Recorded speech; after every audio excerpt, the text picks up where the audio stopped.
Welcome to Connecting the Dots, a laser-focused quick-fire interview on the food and the economy with international experts where we seek answers to questions all of us should be asking. I'm Ajay Jakar, Chairman Bharat Krishik Samaj, Farmers Forum India, a farmers organization based in India. Today we are excited because with us is Seth Itzkan, an environmental futurist investigating innovative means of land management that offer hope for reviving global warming issues. Seth is the co-founder of Soil for Climate, which advocates for soil restoration as a climate solution, and also is the president of Planet Tech Associates, a consultancy focusing on trends and innovations. Thank you, Seth, for joining us today. Thank you, AJ. It's a pleasure to be on the Connecting the Dots show with you. The first question would be, how did you get interested and inspired in the debate around livestock and animal-sourced foods? How does your training and studies for the future help you in your work? Okay, well, first of all, I also just want to say that I am delighted to be here and to be on the show, and I do consider it a great honor, and you're doing a good service by having the show, and thank you for that. It is an interesting sort of evolution as to how I got to this spot. I would say my upbringing was typical of sort of a liberal intellectual upbringing. And I, of course, was interested in environmental issues from the time I was young. You know, my parents were intellectuals interested in environmental issues, and climate, of course, was an issue. I've been interested in the climate issue since it's been an issue since the earliest times. And what's interesting is that, from my perspective, I sort of break it down into sort of three phases. The first phase was simply even acknowledging that it is real. All right. The second phase is then knowing that we have to take action to reduce the emissions. And that's still sort of the predominant bulk of the climate movement. But now there's a third phase, which is realizing that there's already too much carbon in the atmosphere and we have to take it out. Okay, so that's sort of the third phase, that we have to get to what we would call the drawdown phase of actually taking the carbon out of the atmosphere. And I felt as if the first two phases were being covered fairly well. The 350.org organization was really making the point that we have to reduce emissions, and there was efforts toward, electric vehicles, and people kind of got that, people who weren't in denial at any rate. But the message that's still being missed, even by the mainstream climate movement, is that we have to take carbon out of the air. So I began getting interested in that around 2010, 2009, something like that. And then it's like, well, how are you going to do that? How are you going to take carbon out of the air? And it turns out that putting it in soil is sort of the natural thing. It's sort of what nature wants to do. It's what's called a sink, or a biological sink. It's also called a terrestrial sink. And it turns out that most of the soil carbon is in grasslands or former grasslands or agricultural lands that has been depleted over millennia, really for thousands of years. And it turns out that grazing, in the way that nature intended, is how it got there in the first place. That's how the soils got carbon rich, was through the coevolution of these massive herds of ruminants. And so a practice has evolved called holistic grazing, holistic planned grazing, holistic management, other generic terms like regenerative grazing, or now in the scientific literature, it's called AMP grazing. I know you had a question on that. But basically, it's grazing of domestic ruminants, but in a fashion which is a proxy of how the wild herd would behave. And basically that means a more dense pack and more frequent movements. And the soil carbon increases from that have been impressive. And so this for me is hopeful. And so that's why I'm in that space now. Now, in terms of the future side of it, well, futurism is sort of a generic term for trying to look at scenarios or trends. And I prefer to look at a hopeful scenario or trend as opposed to, a gloomy one. And this is the one which for me gives me hope, because land restoration is really one of the more, hopeful things. And when you see it, when you literally see land that has been restored, it's just profound. I mean, it changes you on the inside. And so that's sort of like how I got to be where I am today with the organization is called Soil for Climate. That's really inspiring.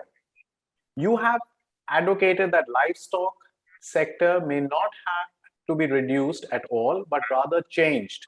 That's what you're telling us, to be environmentally sustainable. However, land, especially those that were originally grasslands or savanna, is finite resource, while human population growth and meat consumption is rising every year rapidly. In such a scenario, would regenerative or holistic grazing be able to meet the demand for animal products in a sustainable manner? Why I ask this question is because this is what generally people ask who are propagating for industrial farming, as if to, say that alternatives don't work. Right. So my position is that regenerative grazing is the only practice that will simultaneously produce protein for 8 billion people and also draw down the carbon necessary to avert a climate catastrophe.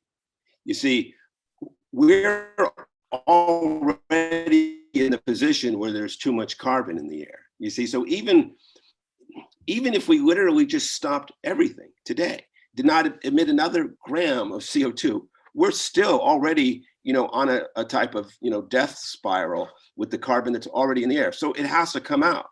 And so we need to do regenerative grazing to restore the soil to build these carbon sinks, whether we need food or not. You see, this is a climate emergency. We have to take the carbon out of the air. We have to restore the grasslands.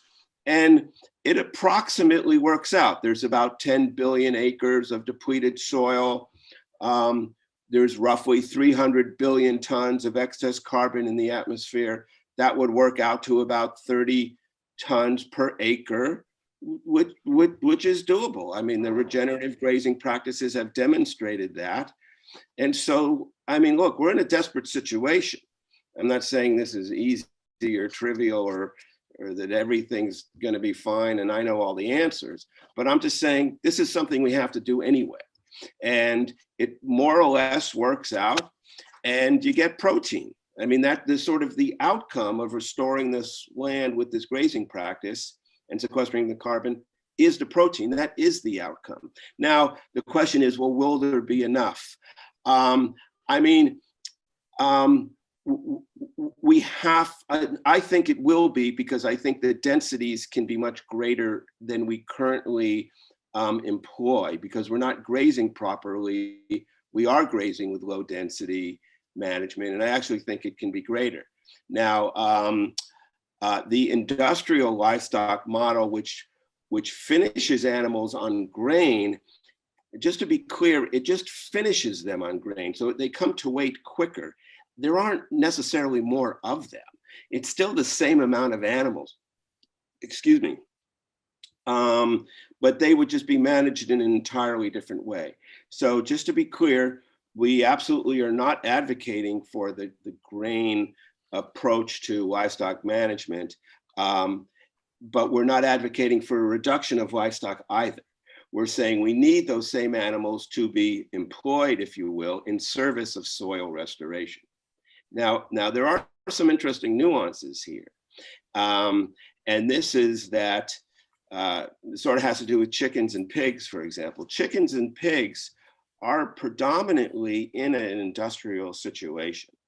And they live predominantly on the grain agriculture. Now, the cows, sheep, and goats don't. Cows, sheep, and goats can eat grass. So I actually see a transition away from chicken and pigs toward cows, sheep, and goats. And what's interesting is that the sort of plant-based movement, or the sort of eat less red meat movement, I actually think it'll be the opposite. I actually think there's going to be less white meat and more red meat, because the red meat can live on the grass, and the white meat, meaning like the chicken, has to be fed grain. So, and as you and I were talking before, nothing just happens overnight. Obviously, these have to be slow shifts, but the shift that I see taking hold is the one where we value soil. And when you value soil, you're going to say, okay, well, how can I improve the soil carbon? And you say, let me think about that. Say, oh, I know, with regenerative grazing. So you just start to do the regenerative grazing. And then as the soil gets better, you get more plants. You can say, well, I can support more animals now. So in terms of the total of what's possible, no, I don't know what the total is.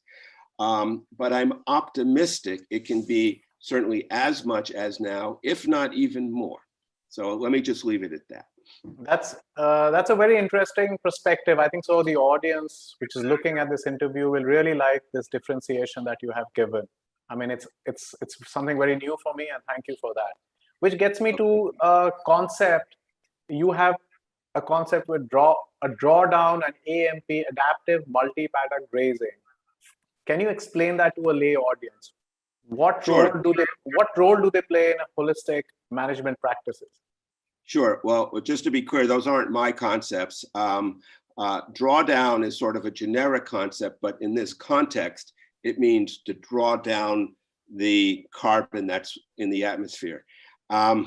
Unfortunately, it also has come to mean, and I think inappropriately, to draw down the amount of pollution that you're adding. So like to pollute less. That's not the intended meaning of that word. It was meant to mean literally to draw down, like literally, the carbon that was in the atmosphere into the ground. Okay, so anyway, in that context, that then obviously, is germane for soil for climate. In regards to the AMP grazing, so AMP is an acronym and it stands for Adaptive Multi-Paddock Grazing. So let's just break that down for a little bit. Adaptive obviously means sort of you can be flexible. It's not a fixed schedule. You can change depending on the circumstances. Multi-paddock is the key phrase here because a paddock, first of all, just means sort of the area where the animals are grazing. And in a traditional grazing scheme, there really aren't that many paddocks. There may only be one.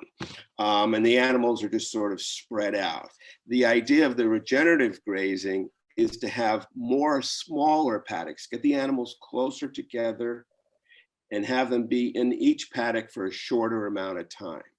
And some practitioners are saying you need like 20 or 30 paddocks to really have that restorative results and to really replicate the type of herd behavior where the animals really are close together and always moving.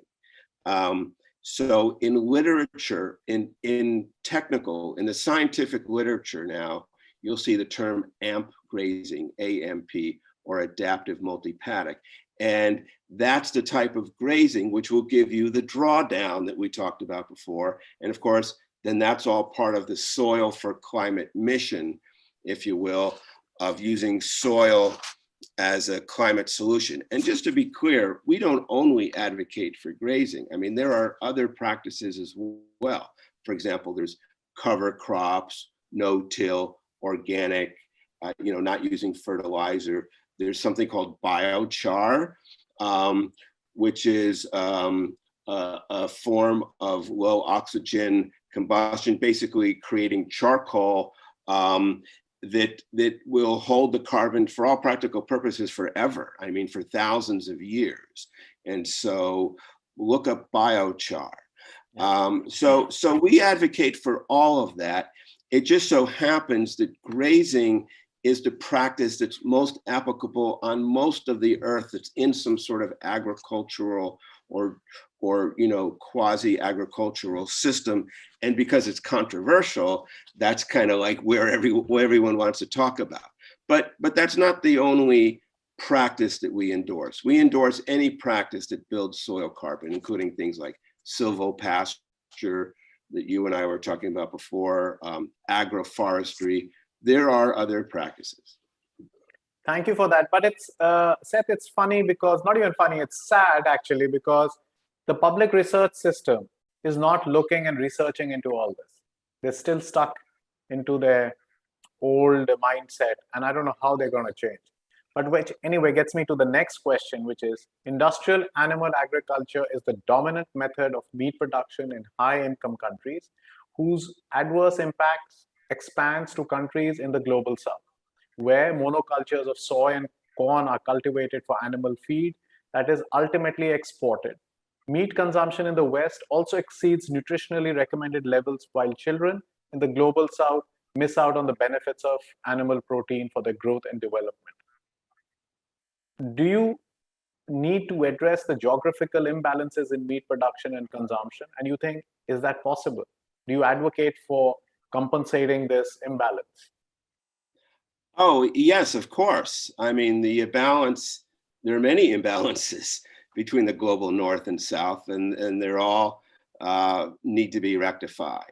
But the solution is not less meat. The solution is better meat production, regenerative meat production in the global south.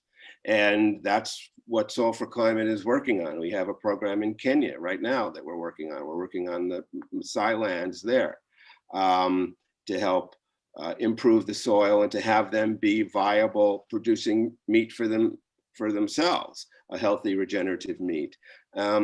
Basically, what's happened is that, let's just say the global north or the developed world developed the industrial grain-based model, and then they sort of exported it or imposed it on the global south. And obviously that's a problem. But what we're saying is that we don't need to do any of that, that there's enough land for each area to be producing its own food in a regenerative way. So it goes without saying that turning a savanna or a semi-dryland ecosystem into soy for export for cattle in China or the United States is horrifying. We stand shoulder to shoulder with the advocates who are against that. But then what we advocate for will be slightly different. They'll might just say, oh, well, we need less meat. And I'll say, no, not necessarily. We need to just be making it differently. Then there's also, there was a sort of a second question there, which is sort of implied that somehow if us in the north, global north, eat less, then somehow there's more in the south. I don't necessarily see the math for that. I think each region can be producing its own. And I think once there's a value on soil and soil carbon, they will. But it goes without saying, and we absolutely stand shoulder to shoulder with our colleagues who are against, for example, the catastrophe in Brazil. Cutting down the Amazon rainforest to make soy is a catastrophe, and we absolutely stand against that. Thank you for that advocacy. And you have often highlighted the importance of understanding the nuances and diversity in ecology, climate, and soil systems across the world. The question is, how do you think this in-depth understanding can be incorporated in the climate change advocacy and communicated successfully to the larger public? Because what we see is there are polarized positions, and we need to find a middle path and get people to make that transformative change. Right. And, as you and I were talking about earlier, things don't happen overnight. And if you advocate for an overnight profound change, it will just backfire. You need to make these realistic incremental steps. And that's why we say focus on the soil. You see, when you focus on the soil, it's an outcome-based advocacy. It's not a practice-based advocacy, excuse me. So yes, I'm saying that regenerative grazing, that is a practice, but it's only a practice that I'll advocate for as long as the outcomes are verified. And if you can verify a beneficial outcome to soil by doing something else, then go for it. Do it. And so I don't want to be part of the polarized discussion of meat versus non-meat or this versus that. I say, let's build soil in a way that also produces food and protein. and let's see what happens. Let's see what we can do. Now, the summit, of course, the UN Food System. Well, I don't know if we've mentioned that yet, but so the UN Food System Summit is going on now. I'm honored to be part of that. There is a group within it, or they call it a sustainable cluster, called the Sustainable Livestock Cluster. And I'm honored to have contributed to a paper in that. So AJ, if you can, refer your viewers to the Sustainable Livestock Solution Cluster within the UN Food System Summit. There are 3 papers that cluster produced. I'm a co-author of paper B. It's called Grazing for Soil, Carbon, and People, or something like that. I don't see the title in front of me right now, but it's basically the paper that advocates for regenerative grazing. So, so that's the UN Food System Summit is an important vehicle for this. Your show, your Connecting the Dots show, is an important vehicle for this. The Soil for Climate Facebook group, of course, is an important vehicle for this. And there's a whole regenerative grazing and regenerative agriculture movement. I mean, if you just Google on regenerative grazing or regenerative agriculture, there's a lot of groups. Kiss the Ground movie. Oh, let me put in a plug for that.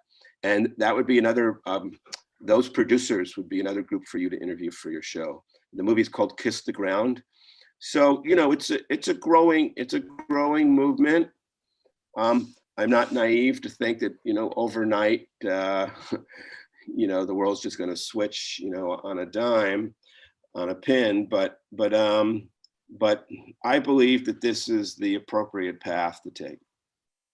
Well, I'll be putting up that link for the article, and also look forward to being connected with people you think should be interviewed on Connecting the Dots, which gets us to the last question, Seth, which is, what are you looking forward to in let's say in the next few years? What are you looking forward to? So there's a couple of things that I'm optimistic about. I'll start sort of simple and then get, sort of grand. There's something called healthy soils legislation, and Soil for Climate has a website that tracks the healthy soils legislation in the United States. So it's just a US based site for now, but that URL is just policy.soilforclimate.org. And soil for climate is just the word soil, the number 4, and then the word climate.org. So policy.soilforclimate.org. And you can see the list of the healthy soils legislative policies that have been filed at the state level in the United States. It's not even complete. It's a good sign that even when I bring it up to date, then it's already out of date because there's more stuff is happening so quickly. And I am really optimistic about this because, again, it's not prescriptive. It doesn't say what to do. It's outcomes based. It says, are you improving the soil carbon, water infiltration, the amount of land that's not in tillage? There's a program with the National Audubon Society, I think, called, I apologize, I'm blanking on the name right now, but basically where they're working with grazers to improve the quality of the land for the nesting birds. So the birds that nest on the land, there's a whole set of birds that depend on healthy pasture for that. And so the National Audubon Society is actually working with grazers to graze in a way that maintains the land for the birds. So they're actually like counting the birds, so that's like a specific outcome, like literally how many birds are there? And so that's what I like about these programs. They're not practice-based, they're outcome-based. And so I'm encouraged by the move toward healthy soils legislation. And just sort of from a visionary point of view, I look forward to seeing large parts of the world that are today desertified or trending toward desertification to reverse that trend and become healthy soil again. I mean, honestly, for me, at an emotional level, that really is the most important thing. I mean, I have stood in grass, this high, in an area where 10 years prior, it was desert, you know, and I've got pictures of this type on my website. And then, you know, I've pulled out the grass and you can see all the good clumpy soil and the little worms and everything in there. You're like, yeah, you know, like that's victory. That's victory right there. And if you could do that times 10 billion, you know, well, then there's hope. You know, your enthusiasm and energy is contagious. Yes, it's inspiring. Thank you so much for this. Thank you so much for this interview. And we look forward to, you know, visiting these grasslands with you sometime, you know, to see this for ourselves, because this is miraculous. If you look at it, people won't believe it, those who've not seen this. You know, nature rejuvenate itself. Thank you so much, Seth, for your interview. Thank you so much for your time, and looking forward to staying connected. Thank you, AJ. It's my pleasure.